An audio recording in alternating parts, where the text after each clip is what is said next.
The wrath of Khan continues this offseason for the Pittsburgh Steelers, and Kenny Pickett traded to the Philadelphia Eagles. Welcome in to the Bleav in Steelers show. My name is Mark Bergin, providing a live reaction to today's news. Please let me know if you can hear me from an audio standpoint. Before we get too far along into my analysis, let's pay some bills. Today's episode of Bleav in Steelers is brought to you by betonline.ag.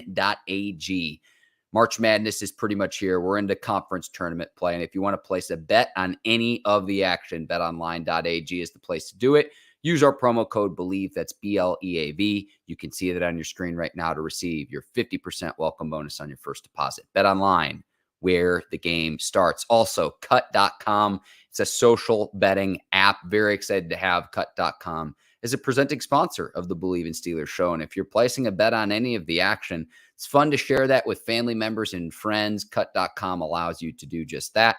Use our promo code Bleav Steelers. That's B-L-E-A-V Steelers, all one word. You can see that on your screen right now as well to get started there. Cut.com. Very happy to have them as a presenting sponsor of the Bleav in Steelers show. Welcome in, everybody, on a Friday night.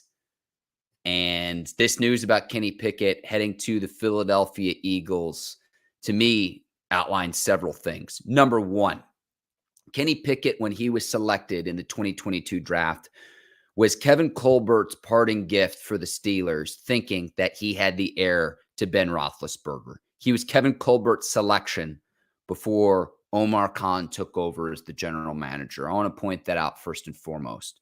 And there's reports that I guess are true that Kenny Pickett was complaining behind the scenes after the Steelers acquired Russell Wilson. You know Russell Wilson's going to be your starter week one once you acquire him.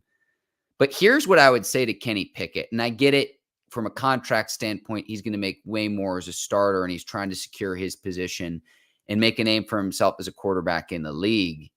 He would have probably had an opportunity to play at some point in time if you stayed in Pittsburgh. And if he just would have said, you know what, I welcome the competition. I'll probably have to start to be the backup, but I can learn from someone who's a 9-time Pro Bowler and a Super Bowl champion. Because in the AFC North, Kenny Pickett has been injured the last 2 seasons. Deshaun Watson had a shoulder injury. The Browns had to shut him down before they went to Joe Flacco. Joe Burrow got hurt last year. Let's think about 2 years ago when Lamar Jackson got hurt. The physicality in the AFC North. At some point in time, your backup's likely to play at some point in time. Injuries are part of the game. So that's the first thing that I think of. But right now, I think that the Steelers have 2 scenarios of what they can do because Russell Wilson, who will be 36 in November, is your only quarterback on the roster right now at the time of this recording and after today's news. I think you have 2 possibilities. Ryan Tannehill is still a free agent. He will be 36 as well next year. He played with Arthur Smith and played the best football of his NFL career in Tennessee. You could go get him right now. Or what you could do is you could wait and you get back in on the Justin Fields sweepstakes with Chicago because Chicago waited. I told you before the NFL Combine, during the NFL Combine, if I'm in the Bears front office and I can get a 2nd-round pick for Fields, I'm doing it in a minute because his value is now diminished. Let's look at the teams that needed quarterbacks, right? The Bears will draft Caleb Williams number 1 overall if they don't trade him. The Commanders at number 2, Jaden Daniels, Drake May. The Patriots at number 3, Jaden Daniels or Drake May, unless they trade. So quarterback. It's really unprecedented if you look back at NFL draft history. But then the other teams, Atlanta needed a quarterback. They paid Kirk Cousins. Okay. Denver, maybe. I have good word from people around the league that when Justin Fields was coming into the league out of Ohio State and Sean Payton was still coaching with the Saints and then getting back into the game with the Broncos now, that he didn't like Fields coming out of Ohio State. So that fit there. I don't see it. Denver needs to figure it out. Vegas was never going to work because Luke Getsy, who's the offensive coordinator in Vegas, was the offensive coordinator in Chicago the last 2 years. It didn't work in the NFC North. You go to a tougher division in the AFC West, and you have to try to make it work there. So that wasn't going to work. Atlanta paid Kirk Cousins. I outlined that. And then the Bears aren't going to trade Justin Fields to Minnesota, who now needs a quarterback with the voids created by Cousins. I know the Vikings signed Darnold, but you're not going to trade Justin Fields within the division.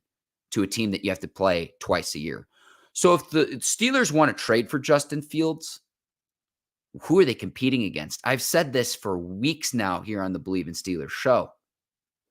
But if you're Chicago, you create a media circus. You're in the third largest market in America behind New York and LA. A smart team with someone in the front office or a head coach that had fortitude would say, we could keep Justin Fields and draft Caleb Williams and let him develop. And it might sound crazy. Mahomes sat. Ben Roethlisberger sat. Aaron Rodgers sat. Jordan Love sat. A lot of great quarterbacks in this league sat.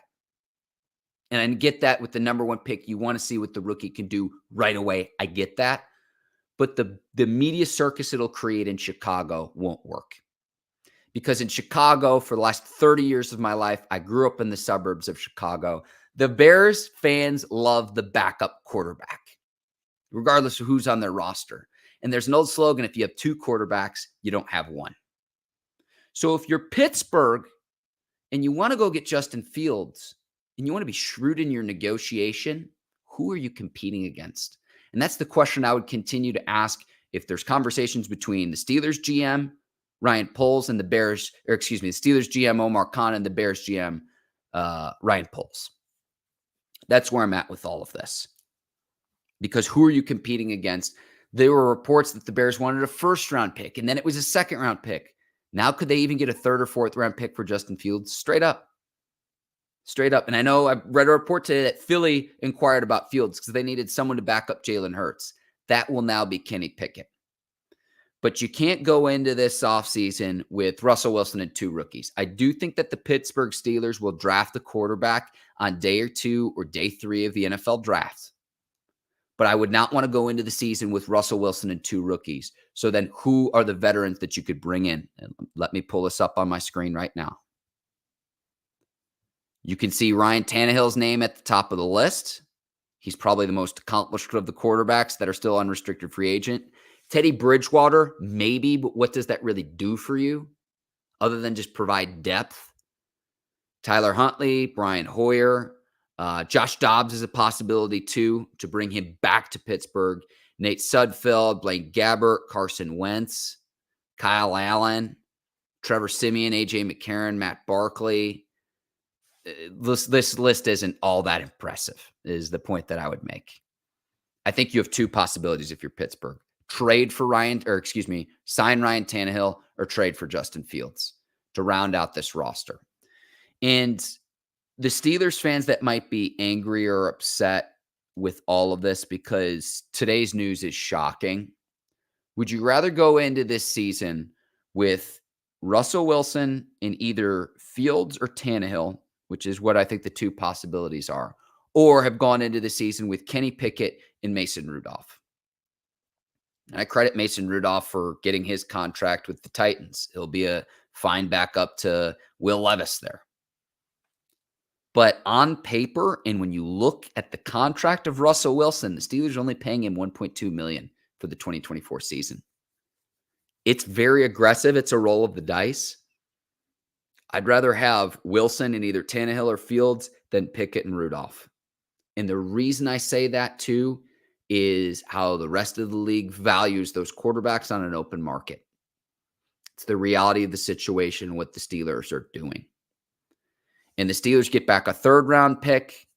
They send the Eagles a fourth-round pick. So the Steelers get pick number 98 and then two seventh-round picks in the 2025 draft. And then the Eagles get Pickett and the 120th pick.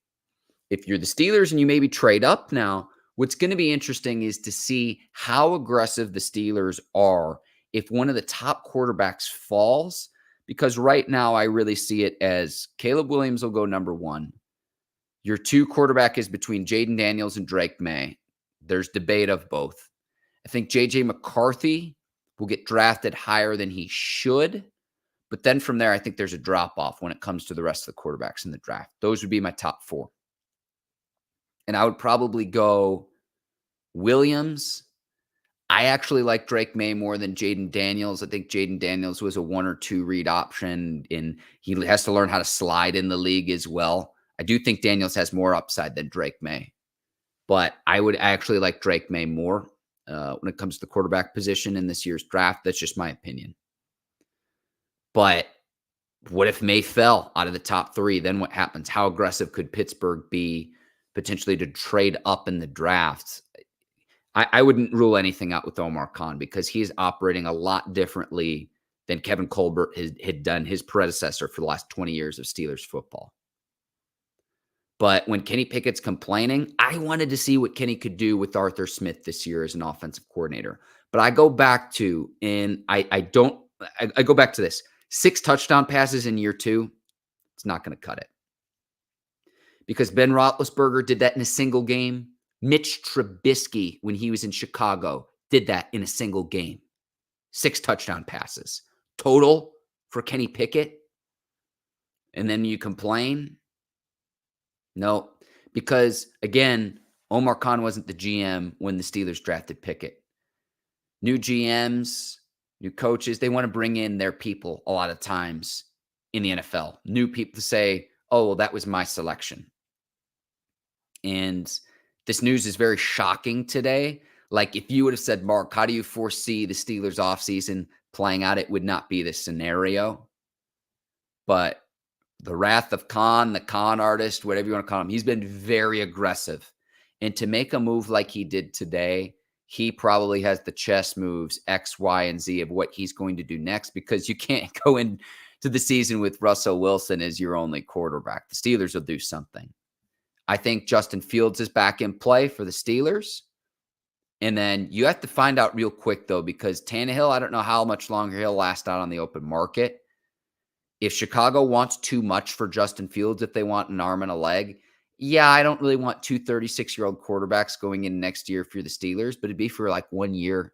Remember, Russell Wilson's only under contract for $1.2 million for 1 season. If all goes well and you win a playoff game, it's like what the Buccaneers did with Baker Mayfield, where you'd have to pay him substantially more for 2025 and beyond. If it doesn't, then you're back to square one next offseason. Now, quarterback class in 2025, I know you got Shiloh Sanders, Ewers out of Texas, not as strong as a quarterback class, but if the 2022 class taught us anything, Brock Purdy is Mr. Irrelevant, is the best of the bunch. You only got to hit on one. Way easier said than done, but everyone who's drafted ahead of Brock Purdy with the 49ers, Kenny Pickett included, Brock Purdy's been the best of that bunch. You only have to hit on one quarterback. And the Steelers are already saying, you know what? Kenny Pickett's given his opportunity, 14-10 as a starter, but just didn't quite get it done. And even if you were Kenny Pickett's biggest fan, he hasn't stayed healthy the last 2 seasons either. It's the reality of the situation. I firmly maintain that he would have gotten his opportunity at some point in time, if not this season, but even next season, because there's 2 years left on his rookie deal, even with Russell Wilson in the building. I genuinely believe that, given the injuries to the quarterback position in the AFC North the past 2 seasons. So Kenny Pickett goes to Philadelphia now, and he'll be the backup to Jalen Hurts. There is 0 chance he starts over Jalen Hurts. That's not a hot take either. It's not. It's not. I want to check in with some people in the comments section. Autumn asking, do you think the Steelers are getting Justin Fields or drafting a quarterback? I would say both, because you have to have 3 quarterbacks. Now, when I say drafting a quarterback, I think it's a day 2, maybe a day 3 selection. I don't think that if the Steelers draft a rookie, that the rookie would be a backup to Russell Wilson. But considering how aggressive Omar Khan has been, it's been like, to say, would you expect Deontay Johnson traded? Would you expect Patrick Peterson to be cut? Would you expect Kenny Pickett not to be on the roster in 2024? I wouldn't put anything past Omar Khan at this point from what we've seen. But what I think will happen is draft night, the Bears can't go in with Caleb Williams and Justin Fields as their quarterbacks for even a second because of the media circus that will create in Chicago, in the 3rd largest media market. They don't have someone in that organization with the fortitude to stand up to say, oh yeah, well, Fields could start from us and Caleb could learn from underneath him, even as the number 1 pick. Even though we've seen time and time and time again that that's how successful quarterbacks are developed in this league. But we want the instant gratification. We also want to see what rookie quarterbacks can do while they're on a rookie deal, while there's a limit to how much money that they can make, because if a young quarterback is worth his salt in this league, he quickly outperforms that rookie contract. But there's a lot of great quarterbacks that have developed by sitting, waiting, and learning from veteran players. Not popular thing to do, but good organizations do it time and time and time again. Look at the teams that have won Super Bowls recently. Just look at that. So I think Fields, if I'm Pittsburgh, what I would do, Fields would be my number one choice. But if Chicago wants too much, I could settle for Ryan Tannehill, maybe Josh Dobbs.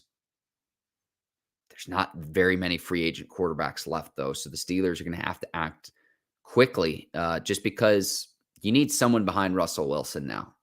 Russell Wilson, QB1, because there aren't any other quarterbacks on the roster.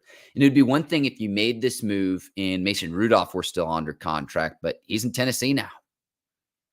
So Autumn, that's how I think it'll shake out. I think it'd be Fields, then they'd draft a day 2 or day 3 guy. I would not want to go into the season with Wilson and 2 rookies, and I don't think that will happen either. Terry checking in saying, I was done with Pickett when he was crying about Mason, so good riddance. Mason Rudolph was the best quarterback for the Steelers in the 2023 season. The way he closed out the season, winning 3 straight games, getting to the playoffs. Yeah, you'd love to have that interception back against the Bills in the playoff game. But rallying this team after that Saturday night Colts loss, when it looked like the season was over and it looked like Mike Tomlin was going to have his first losing season as the head coach of the Pittsburgh Steelers. So good for Mason Rudolph, made some more money, up to $3.6 million with bonuses and incentives in Tennessee. And I think he'll be a good backup, making more money than the league minimum this last year. But if he's topping out at 3.6, I think the contract is worth like 2.7 guaranteed. Again, that shows you what the rest of the league thinks about him, where we get excited as Steelers fans. That's how bad the quarterback play was this last year for the Pittsburgh Steelers. It's the reality. Terry, thank you for checking in. Robert saying Carson Wentz, maybe. I would not want Carson Wentz in any capacity, just from what I've read and given the opportunities that he's had as a first-round pick to succeed in the NFL. Robert checking in saying he thinks that Mason Rudolph will beat out Will Levis for the starting job. That would be incredible. That'd be absolutely incredible. Robert discussing Fields, saying he has 1 year left before a 5th-year option at $25 million. He's a great athlete, but not a good quarterback. I think that's terrific analysis. If you're Pittsburgh and you make a trade for Justin Fields, I think you almost have to pick up the 5th-year option. But then it's the 5th-year option for 2025. Wilson's only under contract for 1 year. Then Fields, are they in the mix for a quarterback competition? Like, how does that play out? Because if Fields played well, he'd be worth well more than $25 million a year for that 5th-year option. And then maybe $25 million is a bargain. But I also wouldn't want to pick up the 5th-year option and then have Justin Fields on the bench, if that makes sense at all in terms of just how you allocate money to the quarterback position. So if you did acquire Fields, would he then have to be your starter to see what you have? To see, I mean, you have to decide on the 5th-year option. I Bleav it's before May 2nd. So keep an eye on that in terms of when the Steelers acquire Fields. The draft is in late April. So if they traded for him, are they picking up the 5th-year option or not? Or are you just saying, hey, 2024, and then we'll see where we're at after the offseason? If he's sitting on the bench, maybe you diminish his value too, because he's not playing in a game to see, is he a starter? I really think Justin Fields is at least a starting caliber quarterback. I don't think he's great, but people get too fascinated with the records. I'm telling you, he had nothing in Chicago before the arrival of DJ Moore. I will say that without a doubt in my mind. And people point to the turnovers. Go look at Justin Fields' very first start in the NFL in terms of how coaching doomed him.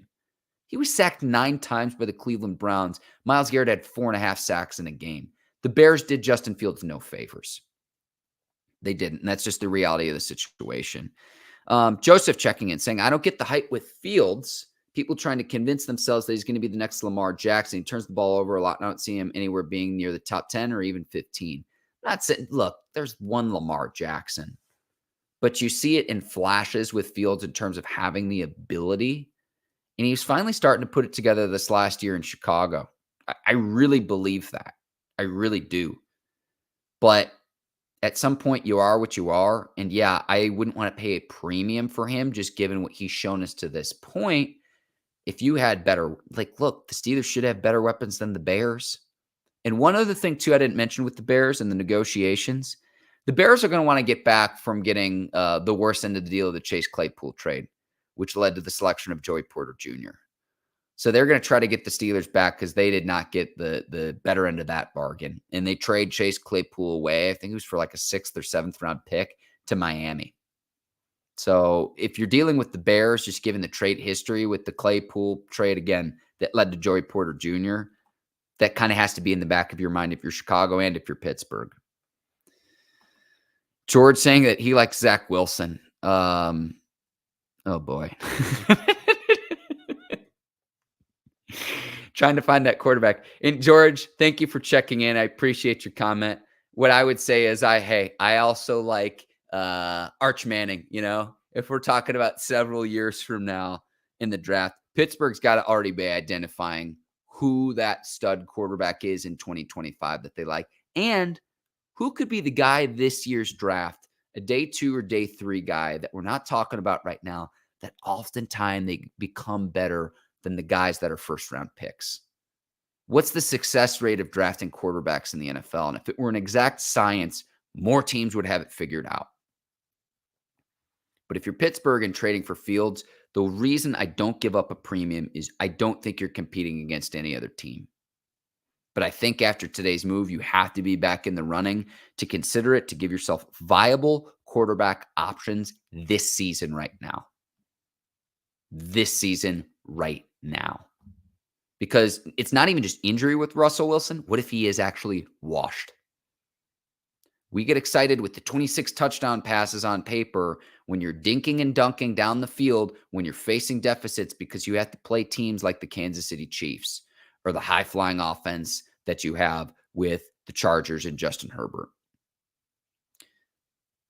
Russell Wilson went from being the 3rd best quarterback in his division at best to the 3rd best quarterback in his division now in the AFC North. I'm just telling you this. I'm just telling you this. Yeah, people saying Josh Dobbs and a rookie, maybe Tyler Huntley. Omar Khan's going to get creative. We're 20 minutes in. It's a Friday night. And Steelers also signing Van Jefferson, get some receiver depth after the Deontay Johnson trade. We're going to have a lot to talk about here on the Bleav in Steelers show in the coming weeks. I think that a Fields trade, I think that chatter starts all over again now after this news that Kenny Pickett will now be a member of the Philadelphia Eagles. And we'll see. This is a defining move of Omar Khan's tenure so far in Pittsburgh. And it undoes the move from his predecessor, Kevin Colbert. So I'll see how all of this shakes out in 2024. If you're watching this after the recording, let me know what you want the Steelers to do. If you're leaving a comment, write down what you think that the Steelers should do to say, hey, this is quarterback 2 behind Russell Wilson.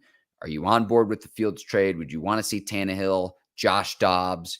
And if you're suggesting a trade or a rookie in the draft, explain how the Steelers would go about doing that. Because right now, as it stands, Pittsburgh as the 20th overall pick in the 2024 draft. Some people saying that they want Mason Rudolph back. Well, that's not going to happen. We'll leave with this comment. Don saying, pass the salt, Chef Khan is cooking. The wrath of Khan, the con artist, Omar Khan, has been on fire this offseason. It's been very, very aggressive, and I can't wait to see what his next move is to shore up and add depth at the quarterback position. My name is Mark Bergin. This has been another edition of Bleav in Steelers. I want to thank the presenting sponsors, Bleav, of the Bleav in Steelers show, BetOnline and Cut.com. Again, March Madness is here, so thank you to both of them. If you're listening on Spotify or Apple, please leave a 5-star review, 5 stars and 5 stars only. And on YouTube, do me a favor, hit that subscribe button, Share it with the family member, share it with the friend, share it with the Steelers fan in your life. Thank you so much to all of you. Have terrific rest of your weekends. We'll be back as soon as there's more news about this, about what the Steelers do at the quarterback position. And if it stays quiet, we'll be back on Monday here on the Bleav in Steelers show with my guy, Ike Taylor. Thank you so much to all of you. Have a terrific rest of your nights. Take care. So long, everybody.